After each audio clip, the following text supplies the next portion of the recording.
In my 74 years, I have discovered one unpleasant truth. Old age does not bestow wisdom on those who are unwilling to receive it, only wrinkles, arthritis, and bitter memories. I sit in a wicker chair on the veranda of my house in Pompano Beach and watch the sun slowly sink below the horizon, coloring the sky in shades of orange and pink. A third glass of whiskey warms my old bones, but can't warm my soul. My name is Vernon Holt, former economics professor, widower, father of one son, and as it turns out, a rather lonely man. My house is in a quiet neighborhood, just a 20-minute walk from the ocean. It's a two-story sandstone building with white columns and a spacious veranda. It was once the sound of my wife Esther's laughter, the noise of children's parties, and the gathering of friends and coworkers. Now the house is filled with silence and the echoing footsteps of its only occupant. Esther died 3 years ago. Pancreatic cancer, quickly and ruthlessly. She was always stronger than me, even in her last days finding the strength to smile and comfort me, not the other way around. "Vernon," she said, squeezing my hand with her gaunt fingers, "promise me you won't be too hard on Edmund. He is our only son. Don't leave him alone." I nodded, swallowing the lump in my throat, but I knew even then that promise would be hard to keep. Edmund, my only son, had never lived up to my expectations. Brilliant mind, excellent education. I gave him all the opportunities I had been denied myself, but something was always missing. Maybe character? A core? He chose a career as a computer programmer. Lucrative, but in my opinion, lacking real challenge. I've taught economics for 40 years, seen my students change the world, build companies, shape policy, and my son spends his days staring at a computer monitor, writing code for some corporation. I take a sip of whiskey and wrinkle my nose. Not at the strength of the drink, but at the memory of our last conversation. "Dad, you don't understand the modern world," Edmund said, when I asked him again about his career plans. Without her, we were like two strangers, forced to keep in touch out of a sense of duty. Edmund married Quincy Ridge 5 years ago, a beautiful woman with a sharp mind and an even sharper tongue, an interior designer, as she calls herself.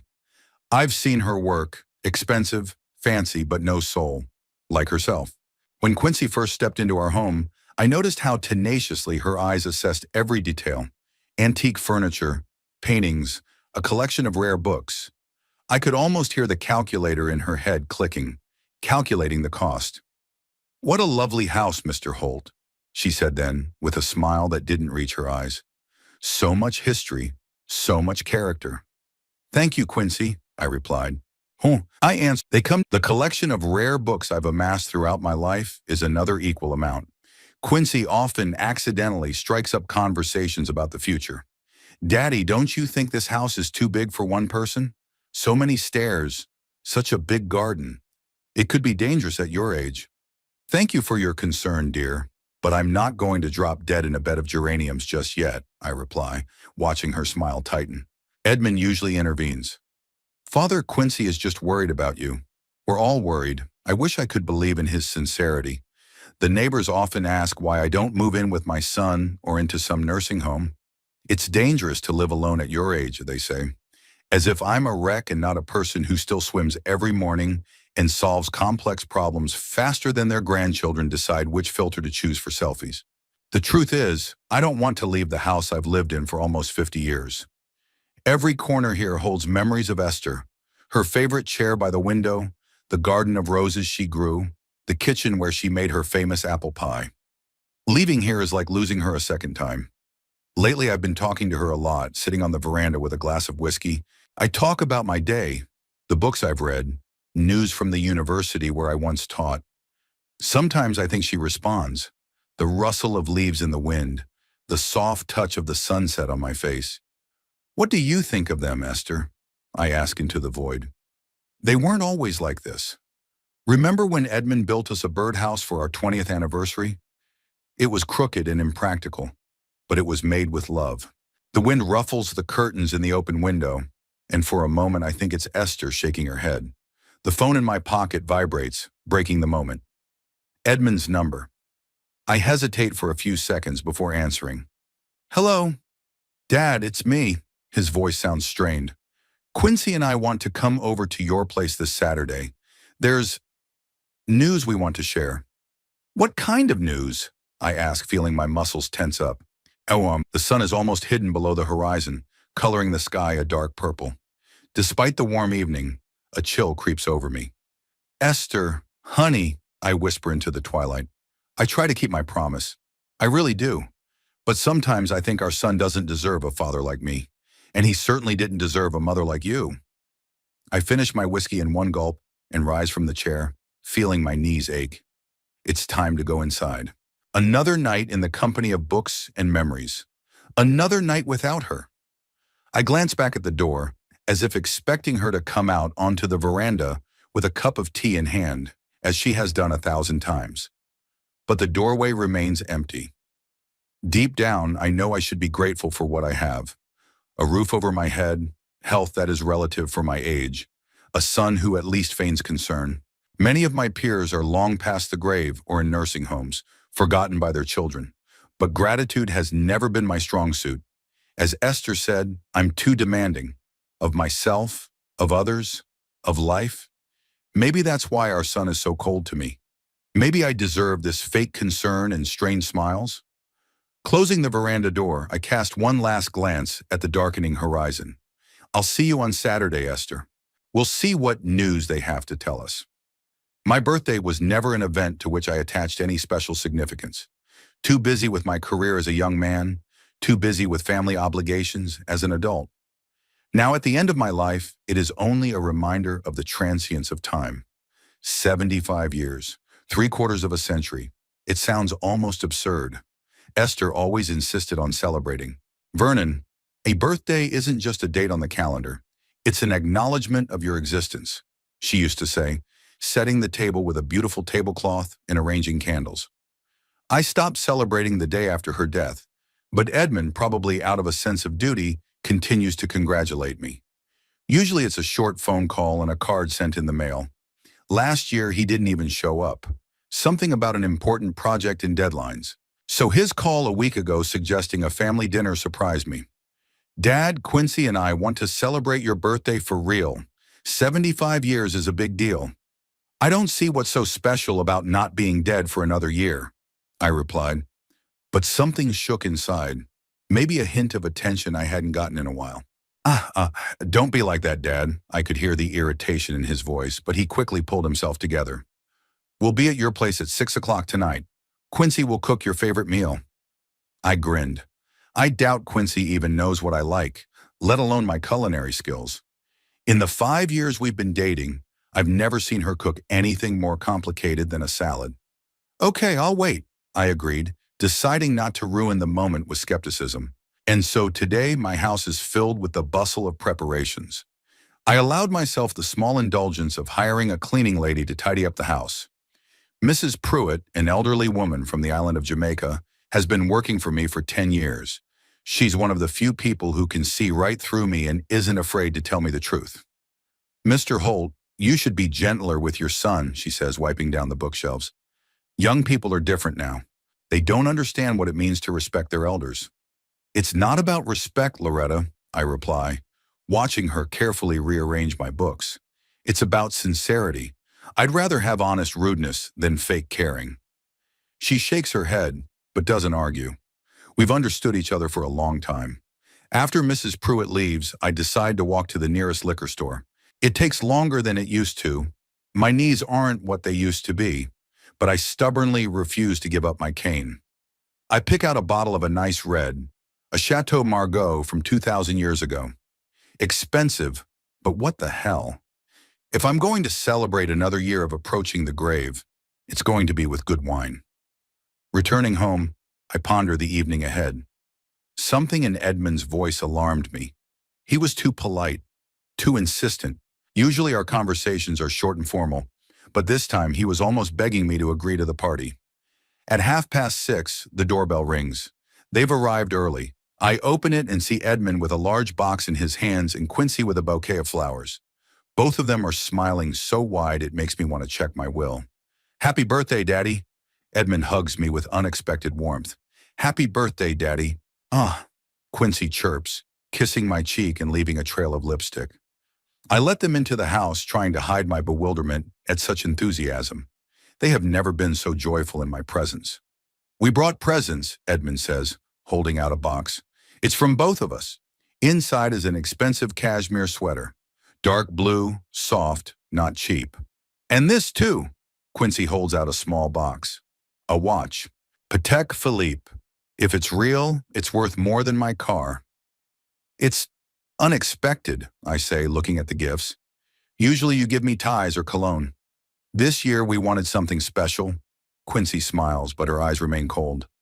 You deserve the best, Daddy. I thank them. But there's an uneasiness building inside. Something's not right. They've never spent this much money on my gifts. Quincy walks into the kitchen, pulling containers of food out of his bag. I made your favorite, Daddy.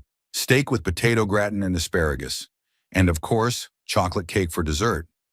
I raise my eyebrows in surprise. Steak really is my favorite dish. But how does she know? We've never discussed my culinary preferences. Did Esther tell you? I ask. Quincy freezes for a second, then smiles even wider. Chatur, Edmund mentioned it. He tells me so much about you. Another lie.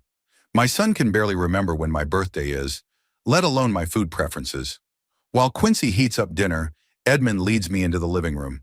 He's unusually attentive, putting a pillow under my back, offering me drinks, inquiring about my health. How's your back, Papa? Did that doctor you saw help? I look at him suspiciously. I didn't tell him about the visit to the orthopedist.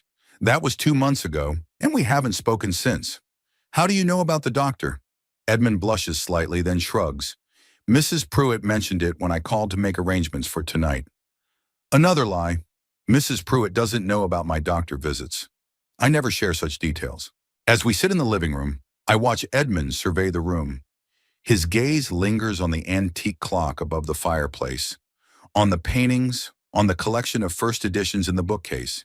He'd never shown an interest in these things before, but now it's as if he's assessing their value. This clock, is it a family heirloom? He asks casually. I bought it at an auction 30 years ago, I answer. Why are you interested? It's just a beautiful thing, he looks away.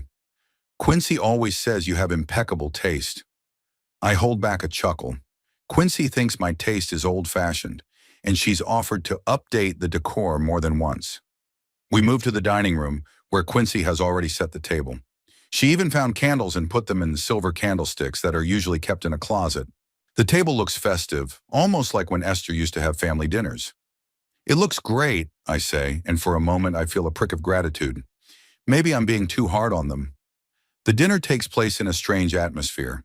Edmund and Quincy talk excitedly about their work, their plans, even ask about my life. I answer briefly, keeping my cards close to my chest. Something tells me that their interest is insincere. After dinner, Quincy suggests we have coffee on the veranda. I agree, though I don't usually drink coffee in the evening. It disturbs my sleep. But today I want to understand what's going on. I'll go cook, she says, gathering the dishes. Edmund, help me. They go into the kitchen, leaving me in the dining room. I rise slowly to go to the bathroom, but as I pass the kitchen, I hear their muffled voices. I stop, listening. A kid's going great, Quincy whispers. He doesn't even realize it. Take your time, Edmund replies. We must be careful. Father is no fool, but he's at an age when he should be thinking about the future. Quincy's voice grows harsher.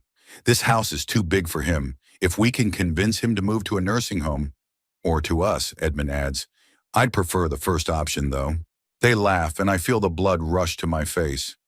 The key is to convince him to change his will, Quincy continues. I saw the documents in his office when he showed me his book collection. He's leaving a large portion to the university. We need to change that. You went through his papers? Edmund's voice sounds concerned. Not digging, but scouting, she laughed. Someone has to take care of our future. Do you have it? That's why they're suddenly so attentive. The inheritance. My inheritance. I walk back to the dining room and sit down, trying to control my emotions. Anger, frustration, bitterness, all mixed into a heavy lump in my throat. A few minutes later, they come out with a tray of coffee cups and a chocolate cake with a single candle. Make a wish, Daddy. Quincy smiles, holding up the cake. I stare at the candle and think about what I could wish for. Maybe honesty from my only son, or a conscience for my daughter-in-law, or just peace in my old age without fake smiles and hypocritical care. Wishes don't come true at my age, I say, but I blow out the candle. We drink coffee, eat cake, and I feign gratitude. They continue to play their roles, the caring son and the loving daughter-in-law. I play along, but inside I'm seething with rage. When they finally leave, promising to stop by in a couple days, I'm alone in the empty house they've already mentally sold out. I sit down in Esther's chair and close my eyes, remembering the past. Edmund was such a bright boy. He was reading at 5, solving high school problems at 7. I saw him as an extension of myself, only better, more successful. Without the constraints I faced, poverty, having to work from the age of 16, no connections. I saved money on everything to send him to the best private school. I remember how proud I was when he got a scholarship to Princeton, how excited I was for his first job at a major technology company. But somewhere along the way, we lost touch. Maybe I was too demanding. Maybe I talked too much about my expectations instead of my love. Esther, I whisper into the darkness, what did I do wrong? How did our son become so calculating? There is no answer, only the ticking of the antique clock above the fireplace, the very clock that Edmund had already mentally sold. I get up and go into the study. I open the safe behind the painting, old-fashioned but effective. I pull out the will file. Indeed, just as Quincy said, most of the inheritance is earmarked for the university, for scholarships for students from low-income families.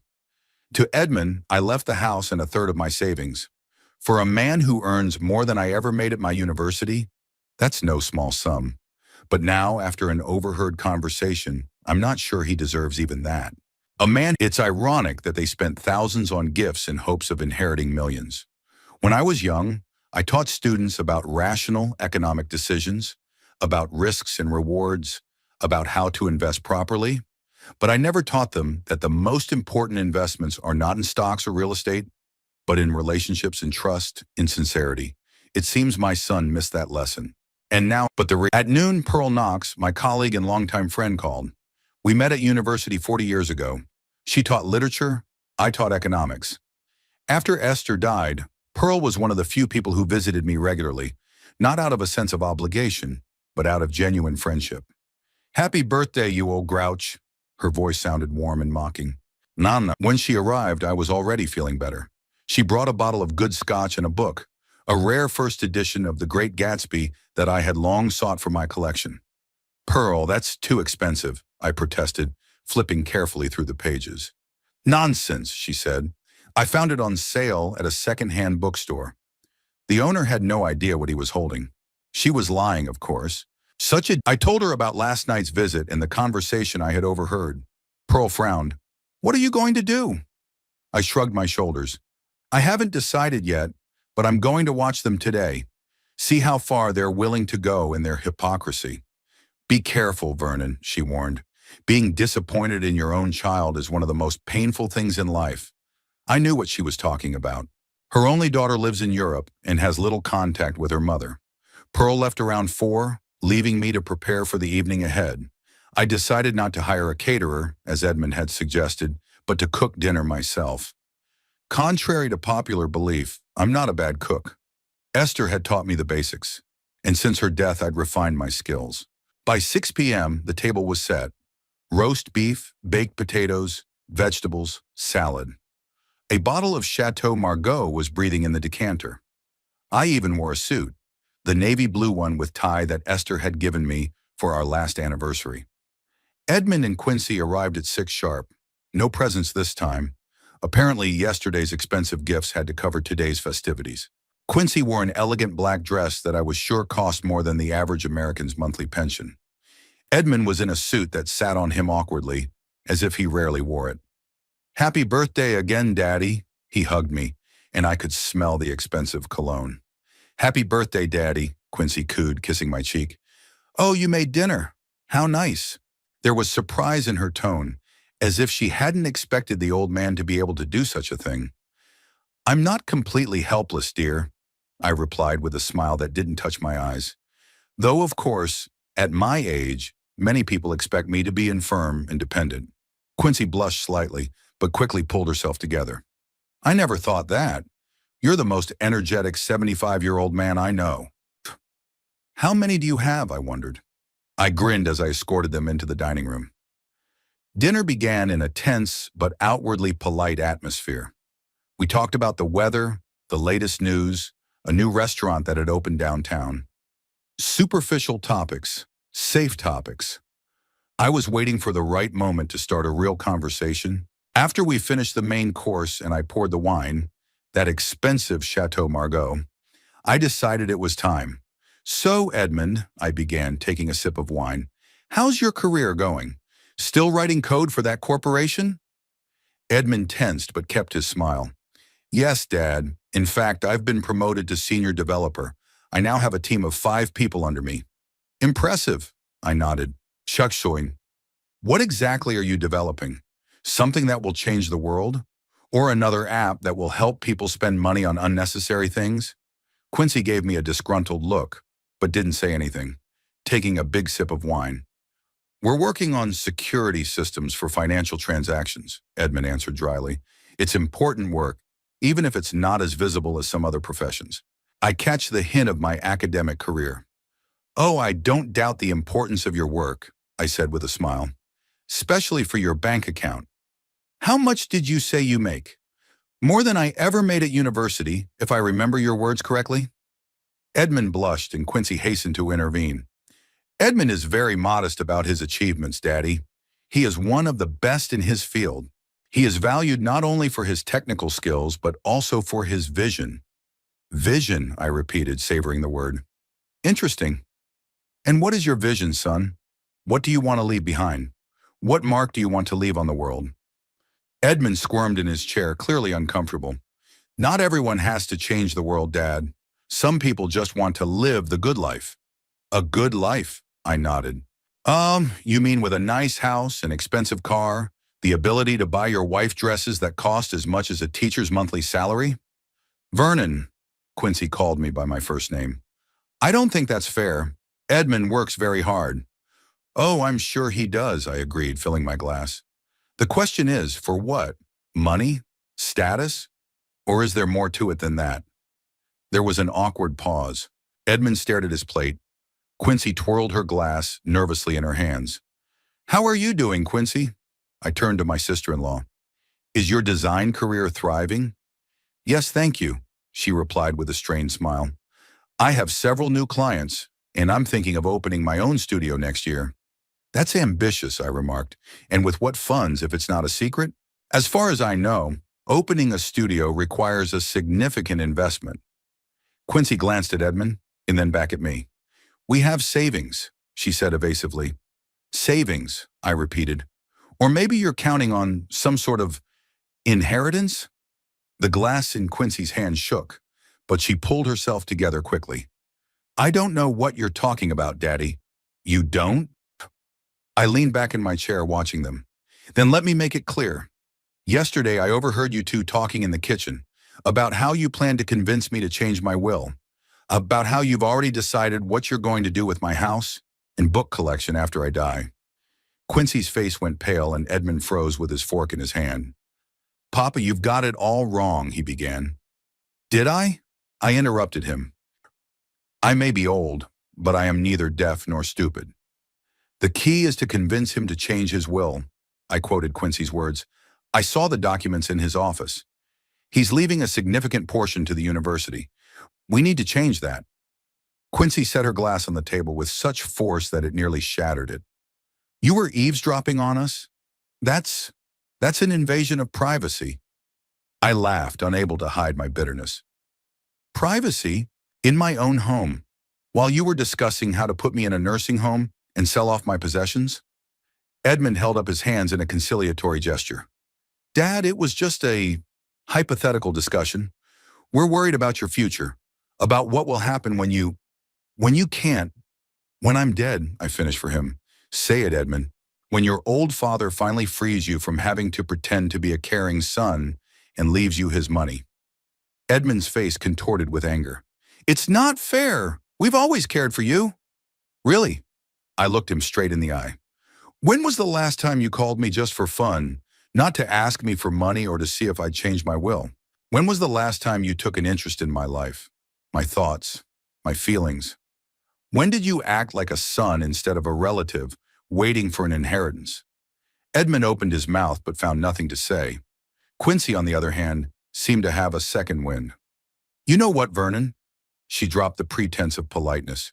You've always been an insufferable father, always criticizing, always demanding the impossible. Edmund could never live up to your standards. No matter what he did, you were always dissatisfied. Quincy, Edmund said warningly, but she didn't stop. No, I'm going to tell him the truth. Do you think your money in this house make you better than us? You think your academic career was so important? Who cares about your economic theories? You're just an old man who can't accept that the world has changed. I listened to her tirade with surprising calmness. Something inside me had finally severed, the last thread linking me to these people. Finished? I asked when she stopped to catch her breath. Quincy looked at me defiantly, her chest heaving. No, she said. There's one more thing. You've always looked down on me. Thought I wasn't good enough for your precious son. But you know what? I was the one who stood by him when he failed interviews at the prestigious companies you were so eager to get him into. I was there for him when he doubted himself because of your constant pressure. Quincy, that's enough. Edmund put a hand on her shoulder, but she shook it off. I looked at my son, who sat with his eyes down. Is it true, Edmund? Did you really feel that way? He looked up, and I saw in his eyes a mixture of anger, resentment, and relief. Yes, Dad, he said quietly. You always wanted me to be a copy of you, to carry on your legacy. But that's your life, not mine. I never wanted to be an economist or a professor or someone who changes the world. I just wanted you to be proud of me for who I am. I felt a prick of conscience. Perhaps there was some truth in what he said. If that was the case, why didn't you ever talk to me about it? Why are you and your wife instead planning how to spend my money after I die? Edmund couldn't find anything to answer, but Quincy intervened again. Because it's impossible to talk to you. You're always right. You always know best. Who would want to open up to a man like that? I looked at her with cold interest. And so instead of talking, you decided to wait for me to die and get my money? Interesting strategy. It's not, Edmund began, but I raised my hand to stop him. You know, Edmund, maybe I really was a demanding father. Perhaps I expected too much from you. But I never planned how to use my parents' deaths to my advantage. I rose from the table, feeling the years and frustration pressing down on my shoulders. I think we all need time to cool down and think. I suggest you leave. Quincy jumped to her feet, her face contorted with rage. Just like that? Kicking us out the door? Typical Vernon Holt always has to have the last word. I looked at her tiredly. What do you want me to say, Quincy? She shouted, and then, before anyone could react, she slapped me across the face. A resounding slap that echoed around the room. I stood, feeling the wine run down my face and soak into my shirt, my cheek burning from the blow. Quincy was breathing heavily, her hands still raised as if she was ready to strike again. Edmund didn't rush toward me, didn't stop his wife. Instead, I saw his lips twitch in an attempt to hold back a laugh. He quickly managed himself, but I managed to catch that moment of amusement at the sight of my humiliated father. A heavy silence hung in the room. I wiped my face slowly with a napkin, feeling an icy rage rising inside. Get out of my house, I said quietly, but with such force that Quincy took a step back. Now, shall we? Dad, Edmund finally stood up, his face a mixture of shock and embarrassment. Quincy didn't mean to. It was just emotion. Out, I repeated, looking him straight in the eye. Both of you, and don't come back. Quincy grabbed her purse and headed for the door, tossing it over her shoulder. It would be my pleasure. Come on, Edmund, there's nothing more to do here. Edmund hesitated, looking at me with an expression I couldn't quite make out. Dad. Go away, I said, turning away. Just go. He stood for a second longer, then followed his wife out. I heard the front door slam, the engine of their car start, the tires rustling on the gravel of the driveway. I was alone in the dining room, with an uneaten dinner, shattered illusions, and a red wine stain on my white shirt like a bleeding wound on my chest. Slowly now, Perfect, I answered and hung up. I went back to the dining room and looked at the mess, the uneaten food, the spilled wine, the overturned chair, a monument of sorts to a broken family. I began to slowly clear the table, mechanically performing the usual movements. I felt no sadness or regret, only cold determination. They wanted my inheritance? Well, they wouldn't get it now, not a dime. It began to rain outside the window, the drops drumming on the glass as if nature was mourning what I couldn't mourn myself. My family, my hopes, my legacy. But the rain washes away everything, the dirt, the tears, the past. Tomorrow will be a new day, and a new will. I woke up earlier than usual, around 6 in the morning. My sleep was restless, the fragments of last night's scene playing over and over in my head like a broken record. Quincy's face contorted with anger, the wine dripping down my shirt, and Edmund's expression that understated amusement at seeing his own father humiliated. Rising from the bed, I felt a heaviness in my chest, not physical pain, but something deeper, heavier. Age makes us not only weaker in body, but also more vulnerable in spirit. Though I'd always prided myself on my resilience, yesterday's betrayal hit harder than I was willing to admit. After my shower, I made coffee and stepped out onto the veranda. The morning was clear, with a light breeze off the ocean. This kind of weather is usually uplifting, but today the beauty of nature seemed like a mockery. How could the world look so serene when everything inside me was turning upside down? At precisely 9 o'clock, the doorbell rang. Hugo Bass, always punctual as a Swiss watch. We'd been friends for almost 40 years. He'd been my student when I first started teaching at the university. Then he became a successful lawyer specializing in probate law, but our friendship remained. Vernon, he shook my hand, looking intently at my face. You look tired. Hugo was always diplomatic. Tired was a mild way of saying, you look like shit. Come on in. I led him into the office. Coffee? I'd love some. While I prepared the coffee, Hugo took the files out of his briefcase and spread them out on the desk. His efficiency had always fascinated me. Not one extra move, not one extra word. I put 2 cups on the table and sat down across from him. Thank you for coming on such short notice. Hugo nodded, taking a sip of coffee. Will you tell me what happened? You sounded determined. Hugo pulled a copy of my current will out of the folder. Now the main heirs are Edmund, 50% of the entire estate, and the university, 40%. The remaining 10 are distributed to several charitable organizations. What do you want to change? I straightened up in my chair, feeling my back protesting the abrupt movement. Old age is a series of small betrayals of your own body. I want Edmund and Quincy out of the will completely. Hugo raised his eyebrows but expressed no other reaction. Are you sure? It's a serious decision. Absolutely. My voice sounded firmer than I'd expected. In their place, I want to appoint 2 primary heirs, Pearl Knox, my colleague and friend, and Pompano Beach College of Art. College of Art? Hugo now looked surprised. Not a university, I shook my head. The university is already fairly well off. The art college is struggling to survive. Esther loved that college. She often attended their exhibitions and performances. I think she would approve of this decision. Hugo nodded, making notes. What kind of distribution do you propose?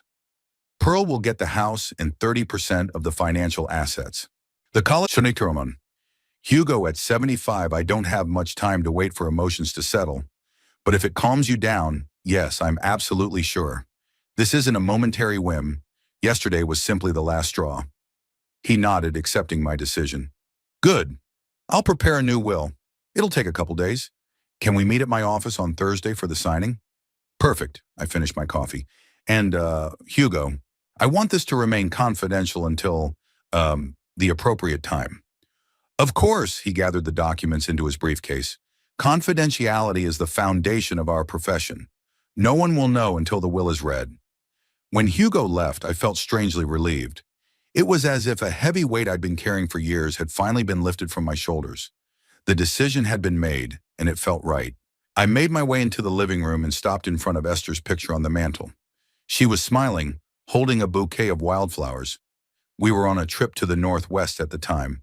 the year before her diagnosis. Would you approve? I asked quietly. Or would you say I was too hard on him? The picture was silent, but I could imagine what Esther would have said. She'd always been gentler than me, always looking for compromises. All people make mistakes, Vernon, she'd say. It's not that they made a mistake that matters, it's how they try to correct it. But that was the thing. Edmund and Quincy didn't see their behavior as a mistake. They weren't going to fix anything. They were just waiting for me to die so they could get my money. I flinched at the ringing of the phone. Pearl's number. How are you after last night? She asked without preamble. Alive, I answered. But not particularly happy with life. Sounds like the title of a memoir, she chuckled. Alive but not happy, the story of a professor. I couldn't hold back a smile. I'll stop by in an hour, she said. Get the whiskey ready. Pearl always knew when I needed company. It was her specialty to sense people without saying too much. An hour later, we were sitting on the veranda. Pearl in her usual chair, a glass of whiskey in one hand and a cigarette in the other. She was the only woman her age I knew who still smoked without hiding or apologizing. So you changed your will, she said, letting the smoke out to the side. I nodded, not surprised by her insight. Hugo was here this morning. She looked at me over her glasses, and I ruled Edmund and Quincy out as heirs. Pearl took a sip of whiskey, her face expressing neither approval nor disapproval. Who are your heirs now? The College of Art and you? She coughed, choking on the smoke. Me? Vernon, are you crazy? Maybe, I shrugged.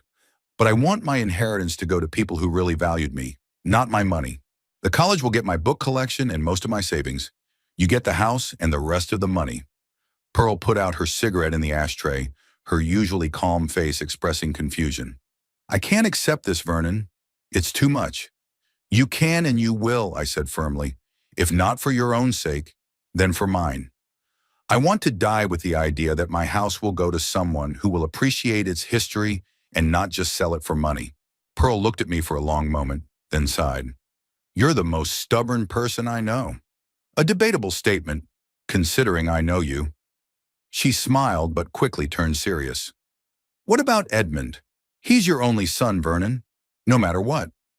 I turned away, staring at the ocean in the distance. Blood is no guarantee of love or respect, Pearl. I gave him everything. Education, opportunity, support. But he chose to side with the woman who poured wine on me and slapped me. He laughed, Pearl. He laughed when he saw his father humiliated.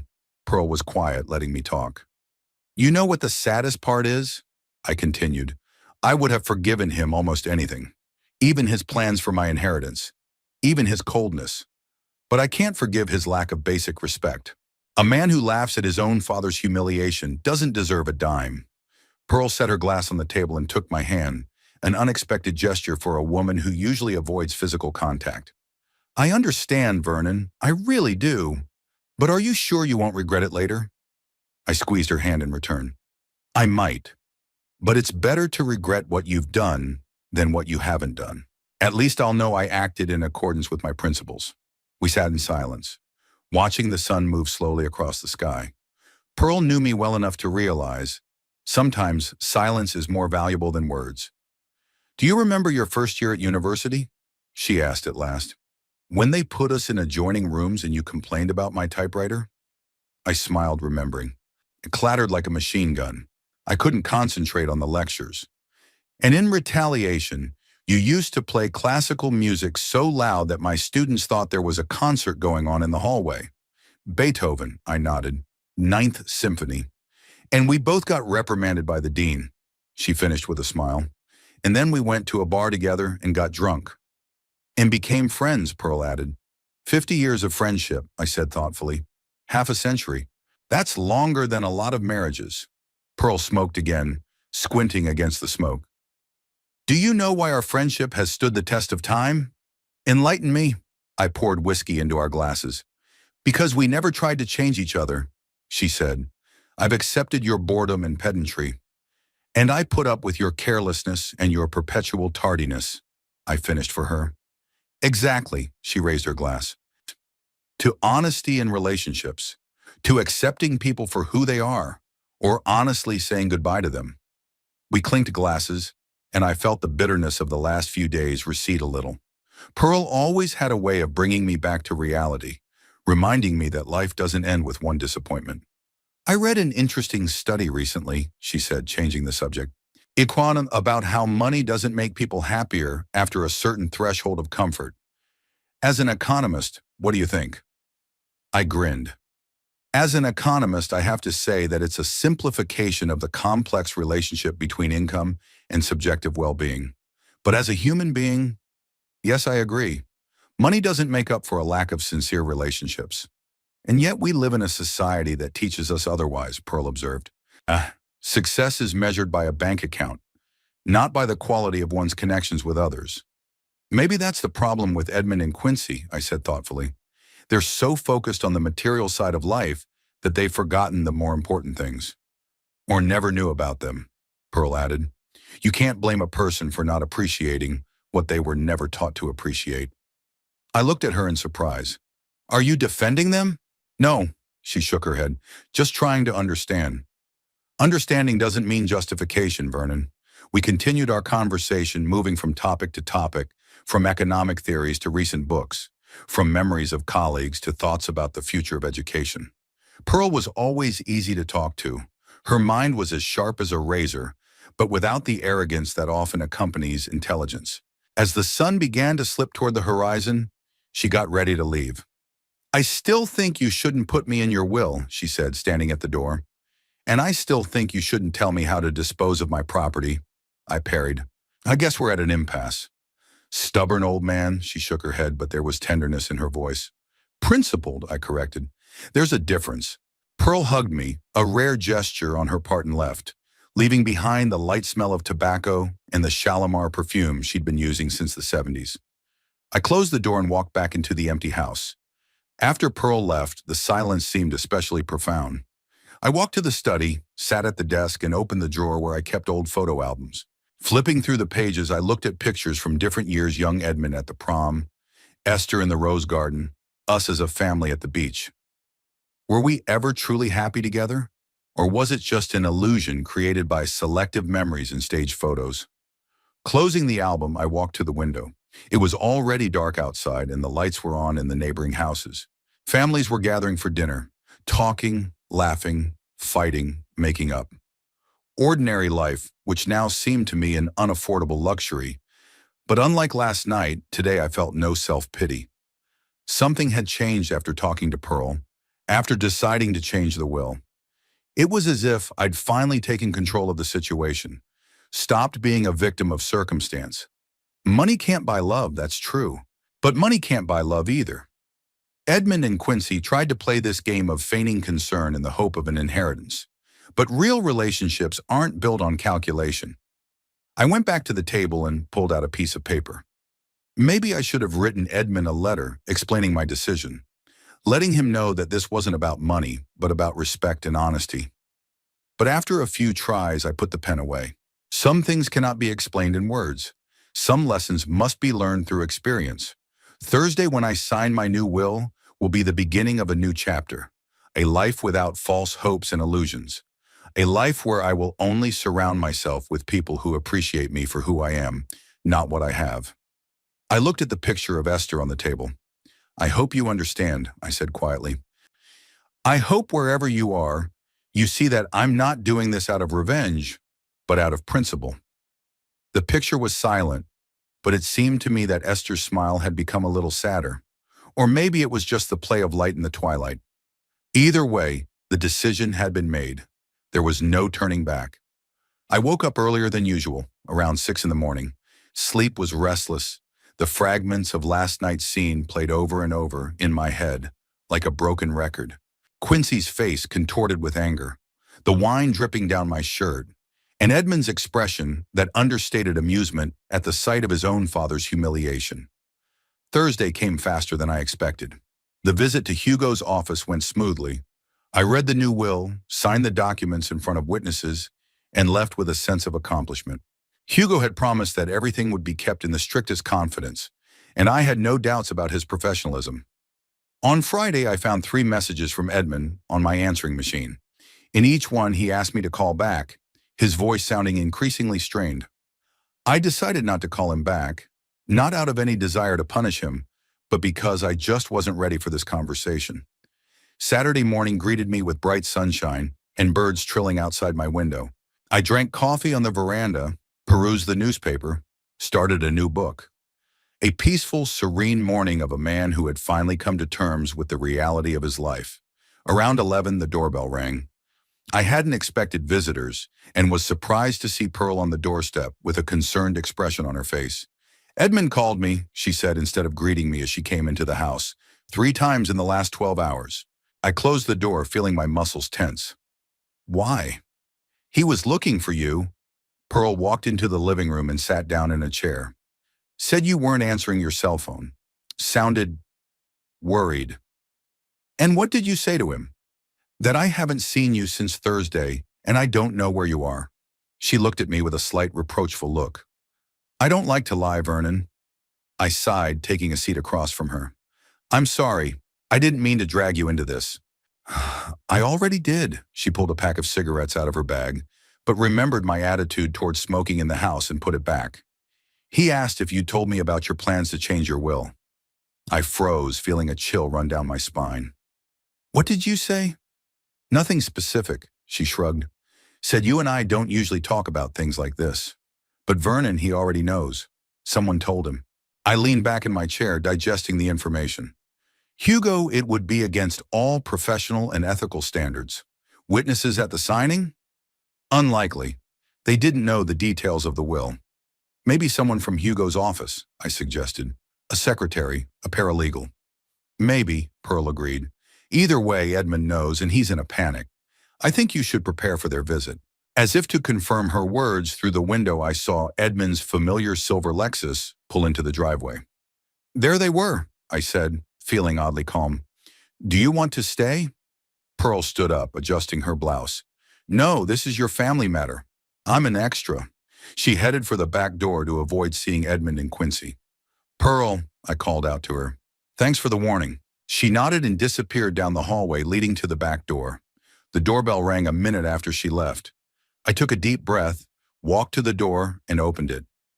Edmund and Quincy were standing on the threshold, both of them with a look of alarm on their faces. Edmund held a large box wrapped in gift paper. Quincy a bouquet of flowers. "Dad," Edmund took a step forward. "We need to talk." I stepped back, letting them into the house. "Come on in." They entered the living room, tense and unnaturally polite, as if they were afraid of doing something wrong. Quincy placed a bouquet on the table. Gorgeous roses, at least a dozen. Edmund set the box next to it. He hesitated, clearly not knowing where to begin. "We wanted to apologize for what happened on your birthday." "It was unforgivable, Daddy," Quincy picked up, her voice shaking. "I don't know what came over me. I never should have done that." I looked at them, keeping my expression neutral. "Have a seat," I said, pointing to the couch. They sat down close together, as if looking for support. I took the chair opposite, feeling a strange advantage, as if I were the judge and they were the defendants. "So," I began, "you've come to apologize. What exactly made you change your mind?" Edmund and Quincy exchanged quick glances, and I noticed Quincy kick him lightly with her foot, urging him to speak. "Dad," Edmund began, his voice low, almost pleading. "We're really sorry. Quincy lost control. I should have stopped her, protected you. I failed you as a son." "I was just out of control," Quincy added, and to my surprise, tears glistened in her eyes. This whole situation, the tension, I couldn't handle my emotions. I watched her, trying to figure out how sincere those tears were. Perhaps she was truly sorry, that her actions might have disinherited them. "Interesting," I said, leaning back in my chair. "It had been almost 2 weeks since my birthday. No apology calls, no letters, no visits. And suddenly, as if by magic, you show up on my doorstep with presents and tears. What's changed, Edmund?" My son blushed, lowering his eyes. We wanted to give you time to cool down. We knew you were upset, and you found out that I changed my will," I finished for him, watching their faces change. "That's what really brought you here. Not remorse, not love, but fear of losing the money. Quincy jumped up, tears now flowing freely down her cheeks. That's not true. We are truly sorry. Yes, we found out about the will, but it's just a coincidence. Coincidence, I repeated, not hiding my skepticism. And how did you find out about my new will? Edmund and Quincy exchanged glances again, clearly not ready to answer the question. It doesn't matter, Edmund said at last. What matters is that we're here to make up, to start over. I grinned, shaking my head. To start over. That's an interesting way of putting it. And how do you envision that, my son? We just forget that your wife poured wine on me and slapped me? That you laughed instead of defending your father? We don't, Edmund began, but I raised my hand to stop him. Don't lie, Edmund. I heard your conversation with my own ears. If we can convince him to move into a nursing home, we could sell it all and live rent-free. Quincy fell back onto the couch, covering her face with her hands. Edmund put a hand on her shoulder, then turned to me. Dad, that was rash. That's not what we meant. We really do care about you. Care enough to show up on my doorstep only when you found out I'd cut you out of the will, I remarked dryly. Impressive care. Edmund swallowed, obviously choosing his words. We brought you a present, he said, pointing to the box. Open it, please. I looked at the box suspiciously but decided to play along. Unfolding the paper, I found inside a vintage edition of Pagu's The Economic Theory of Welfare, a book I'd been looking for years for my collection. We found it through a special bookseller, Edmund said. We know how much you love old editions of economics. I closed the book carefully and put it on the table. Thank you, I said in an even voice. But you realize you can't buy my forgiveness with gifts, no matter how expensive they are, right? We're not trying to buy your forgiveness, Dad, Edmund said. We just want to show you that we understand how much these things mean to you. Valuing me and valuing my inheritance are different things, I said. Tell me honestly, if you hadn't found out about the new will, would you have come today to apologize? Edmund opened his mouth, then closed it, clearly hesitant to lie. I thought so, I nodded. Quincy wiped away her tears and straightened up, clearly adopting a new tactic. Vernon, she said, we made a mistake, a terrible mistake. But can't we be given a chance to make it right? Isn't that what you taught Edmund, that mistakes can be corrected? I looked at her with a new interest. Perhaps she was smarter than I thought. It depends on motivation, Quincy. Do you correct a mistake because you're genuinely remorseful or because you're afraid of the consequences?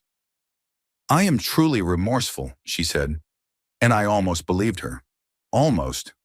What I did is unforgivable, but I ask you to find it in your heart to forgive me. Edmund took her hand, then looked at me. Daddy, we know we don't deserve your forgiveness, but we want to prove that we can change. And how do you plan to prove it? I asked. We're going to visit you more often, Edmund said quickly. Every week. We'll help around the house, in the garden. Quincy can cook your favorite meals. I couldn't hold back a laugh. Are you serious? You think a few visits and new wallpaper will make me believe you're sincere? They looked confused, clearly not understanding what I wanted. Then tell us, Papa, Edmund said, his voice desperate. What must we do to prove to you that we are truly sorry? I got up from my chair and went to the window, looking out at the garden that Esther loved so much. It's not a question of what you must do, Edmund. It's about what you should be. Sincerity cannot be faked. It's either there or it isn't. We're truly sorry, Quincy said, standing up and walking over to me. I swear, Vernon, I've never been so ashamed of my behavior.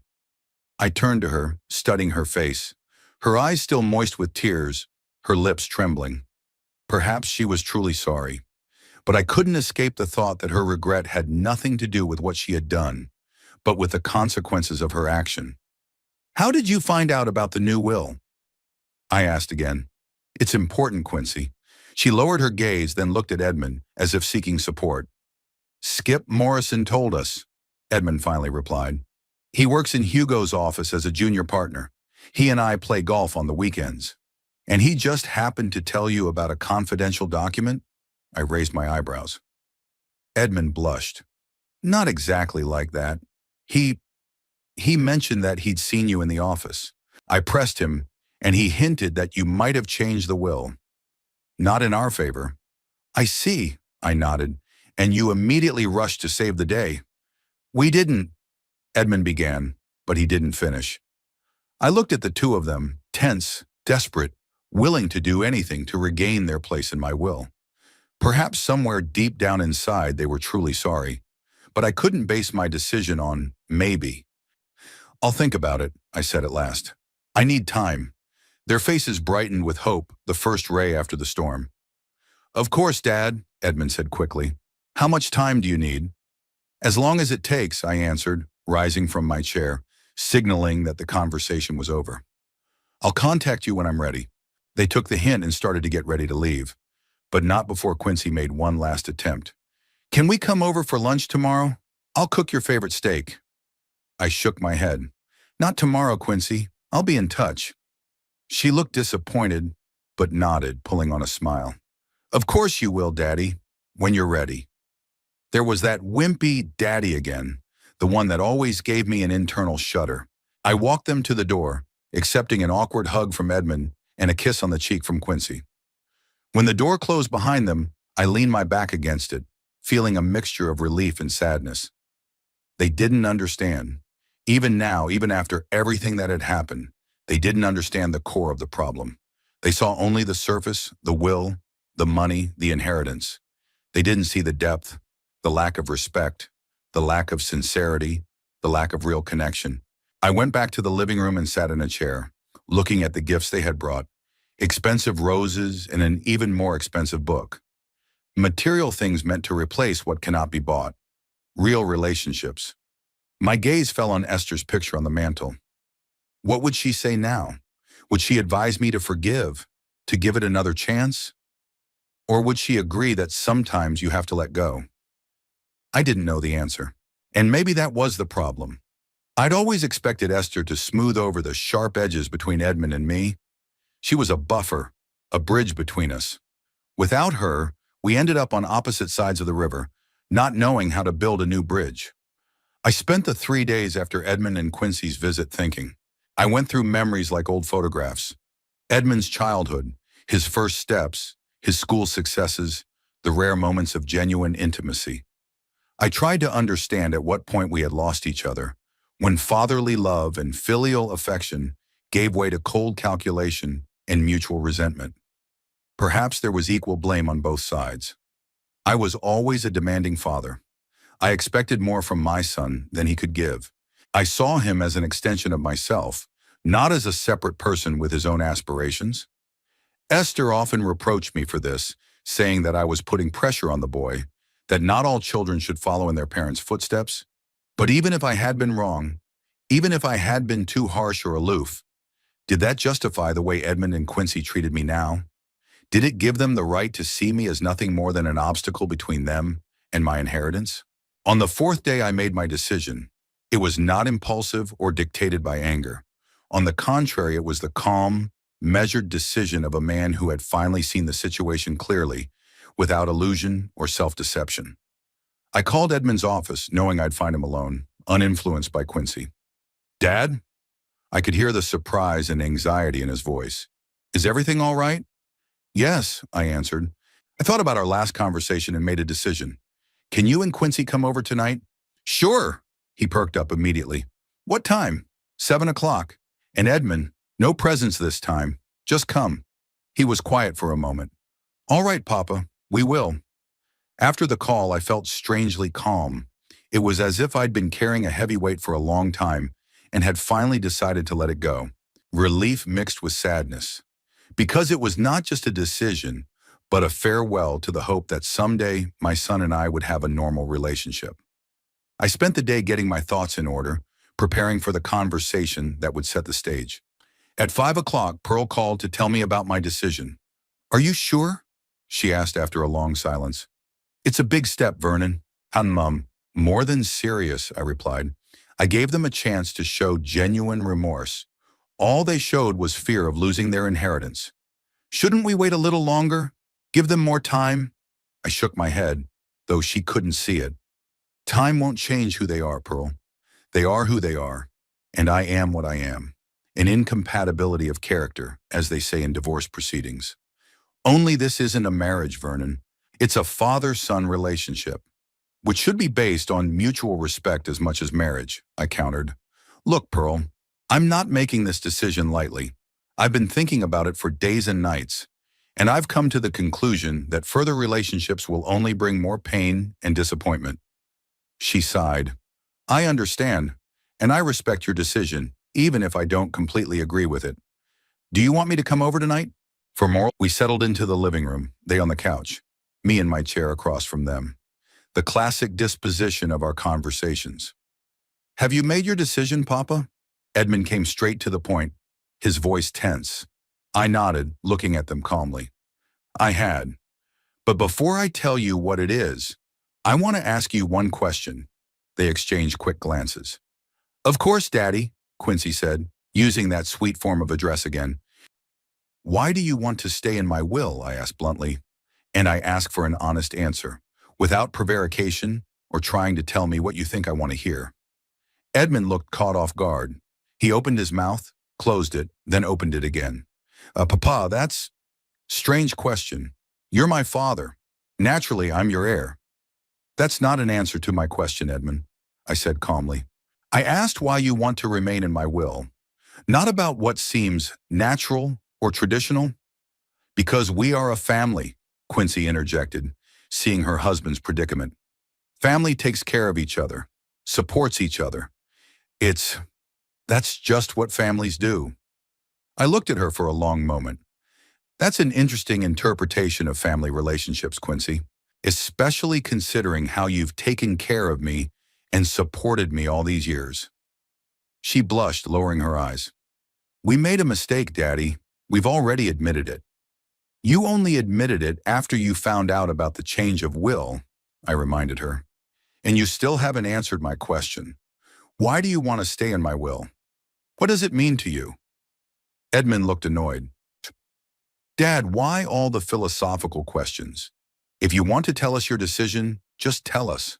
I shook my head. Not so fast, son. I want to hear an honest answer. What does my money mean to you? Why is it so important to you to get that inheritance?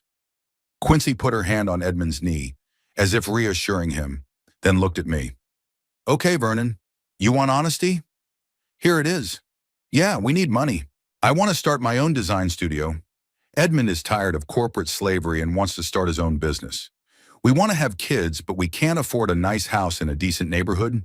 Your inheritance would give us a chance for a better life. Is that so terrible? I looked at her with a new respect. At least she had the courage to tell the truth. No, Quincy, it's not terrible, I answered calmly. It's natural to want a better life. What is terrible is the way you've chosen to do it. Manipulating an old man, pretending to care, planning how you'll spend his money while he's still alive. Edmund straightened, his face reddening. It's not fair, Papa. We never... No, Edmund, I interrupted him. I heard your conversation with my own ears. If we can persuade him to move into a nursing home, we could sell all this and live comfortably. Those are your words, not mine. He fell silent, unable to find anything to say. You know what the saddest part is? I continued, looking at them both. I'd be happy to help you with the money if you just ask. If you had come to me honestly and said, Dad, we need help starting a business, or Dad, we want to buy a house. But instead you chose the path of lies and manipulation. Quincy lowered her eyes, but Edmund looked increasingly annoyed. So now what? He asked sharply. Have you decided to punish us by disinheriting us? I've decided to end an unhealthy relationship, I replied. This is not a punishment, Edmund. It is a decision I have made for my own peace of mind. I've lived a long life. I've lived through the Vietnam War, the loss of my beloved wife, many ups and downs. But never had I felt such pain as I did at the realization that my only son saw me as nothing more than an obstacle between him and my money. The room fell into silence. Quincy looked shocked. Edmund looked stunned. What do you mean, end the relationship? He finally asked. I took a deep breath, preparing to say the words I'd been rehearsing all day. I've decided it's best if we don't see each other anymore. No calls, no visits, no letters, a complete breakup. I've already changed my will, and that decision is final. My estate will be divided between Pearl and the College of Art. You will receive nothing. Quincy made a quiet sound like a sob. Edmund, on the other hand, looked as if I had punched him. Son, you can't be serious, he said. I am your son, your flesh and blood. Biology is no guarantee of love or respect, Edmund, I replied. I had hoped that our bond would go deeper than mere genetic affinity, but alas, it turned out not to be. Edmund jumped to his feet, his face contorted with anger. You've always been like this. Cold, critical, unapproachable. Nothing has ever been good enough for you. Not my grades, not my career, not my marriage. Do you wonder why I didn't come more often? Because every visit was like an exam I couldn't pass. I looked at him calmly, accepting his anger. Perhaps you're right, Edmund. I wasn't a perfect father. I made mistakes, demanded too much, didn't know how to show my love. But that doesn't excuse your behavior now. Never. And she never tried to manipulate me, never lied to me, never laughed when I was insulted. She has earned my trust and respect, which can't be said for you. Quincy suddenly burst into tears, covering her face with her hands. Edmund hugged her, giving me a hateful look. You've made your choice, he said in a voice shaking with rage. But don't expect us to beg for forgiveness or beg to change our minds. We have pride too. I don't expect you to, I replied. That's why I've decided to end this game right now, rather than continue pointlessly trying to build a relationship that will never happen. Quincy lifted a tear-stained face, her makeup smeared, her eyes red. You're going to regret this, Vernon. When you're alone, when you're sick, when you're dying, you'll regret pushing your only family away. I looked at her with sympathy. Perhaps, Quincy, but I would prefer loneliness to fake care. Edmund took his wife's hand and pulled her toward the door. Come, Quincy, there's nothing more to do here. I got up to walk them out, but Edmund stopped me with a gesture. Don't bother, he said coldly. We'll find our own way out. They left, slamming the door loudly.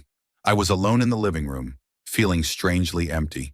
Not sadness, not regret, but just emptiness. As if the long, agonizing illness had finally ended, leaving behind only fatigue and vague relief. I sat back in my chair and closed my eyes. It's done. Bridges burned. The decision had been made and voiced. Now I had to learn to move on with my life, without illusions of family support, without fake smiles and feigned attention. The following weeks passed in a strange state of calm. I felt neither joy nor grief, just a quiet acceptance of the new reality.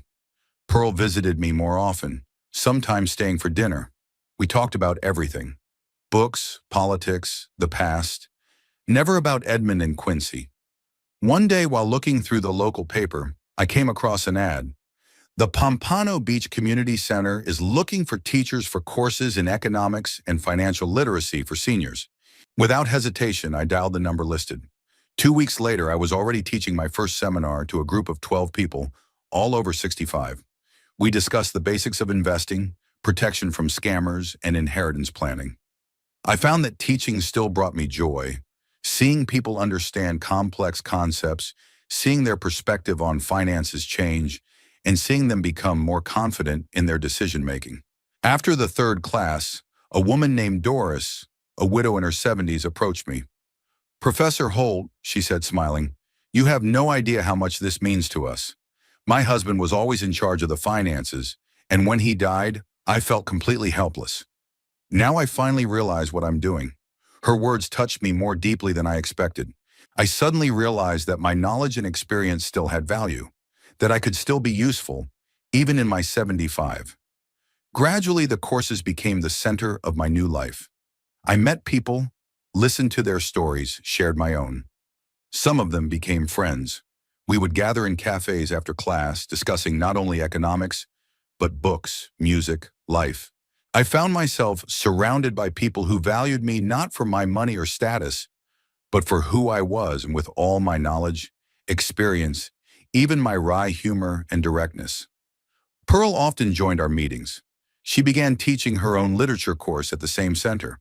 A new intimacy developed between us, not romantic, but the deep friendship of two people who had lived long lives and understood each other without words. One evening, after a particularly successful class, Pearl and I were sitting on my veranda watching the sunset. You look happier, she said, sipping her wine. Calmer. I nodded, realizing she was right. I feel liberated, I admitted.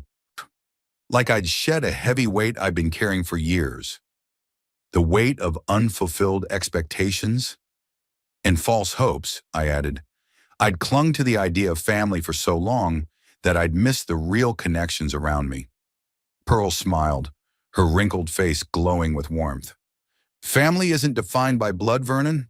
Family is those who choose to be around you, not out of obligation or benefit, but because they feel good in your company. I looked at her with gratitude. Like you, for example. Like me, she agreed with a slight chuckle.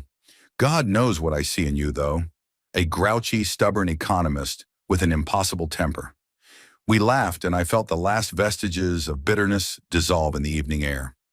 You know, I said, looking at the ocean in the distance, I think Esther would be pleased. Not the breakup with Edmund. That would have broken her heart. But that I'd found new meaning, new friends, a new family. She would have been proud of you, Pearl said quietly. You didn't give up. You didn't wallow in bitterness and resentment. You went on living and giving to others.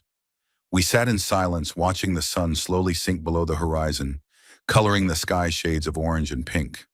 I thought about the life I had lived, the choices I had made, the roads I had traveled and would continue to travel. 75 years was not the end of the road, just another turn. There was still time ahead for new meetings, new discoveries, new connections. Yes, I lost a son, and it will remain a wound that may never fully heal. But I gained something equally valuable, the realization that family is not just about those who bear your last name or share genes with you. Family is the circle of people who choose you every day, over and over again, not out of obligation, but out of genuine affection. And in this new understanding, I finally found peace.